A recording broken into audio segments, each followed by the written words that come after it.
అందరికీ నమస్కారం అండి. దానిమ్మకాయలు, దానిమ్మ పళ్ళు ఇవి చూడడానికి ఎంతో బాగుంటాయి. మనం టెర్రస్ గార్డెన్ మీద కూడా మనం పెంచుకోవచ్చు. ఉదాహరణకు మనకు కనిపించేటువంటి ఈ కాయల్ని, ఈ దానిమ్మ చెట్టుని మన టెర్రస్ గార్డెన్లోనే మిద్దె పైన ఒక 100 లీటర్స్ కెపాసిటీ ఉన్న డ్రమ్ములు వేసి పెంచడం జరిగింది. ఈ కాయలు ఎంత చూడటానికి బాగున్నాయో ఆరోగ్యానికి ఎంతకంటే ఎక్కువ మేలు చేస్తాయి. చాలా మేలు చేసేటువంటి ఈ దానిమ్మ పళ్ళు పెంచడం చాలా ఈజీ. పెస్ట్ ఆశించడం కూడా చాలా తక్కువ.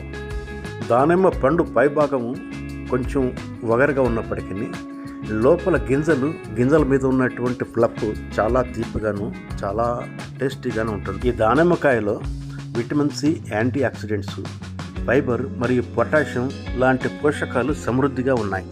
గుండె ఆరోగ్యానికి, ఎముకల ఆరోగ్యానికి, రక్తహీనతను తగ్గించడంలోనూ ఇవి చాలా బాగా ఉపయోగపడతాయి.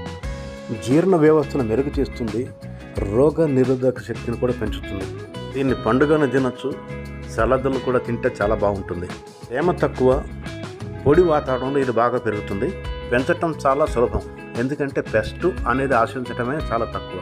పంట కూడా చాలా బాగా వస్తుంది. దీనికి లిక్విడ్ ఫెర్టిలైజర్స్ చాలా బాగా పనిచేస్తాయి. అంటే ముఖ్యంగా ద్రవజీవామృతం కానీ, WDC కానీ ఇటువంటి ఇవ్వటం, 15-20 డేస్ గ్యాప్ ఇచ్చి చెక్క పిండి ఇవ్వటం కూడా చాలా బాగా పనిచేస్తుంది.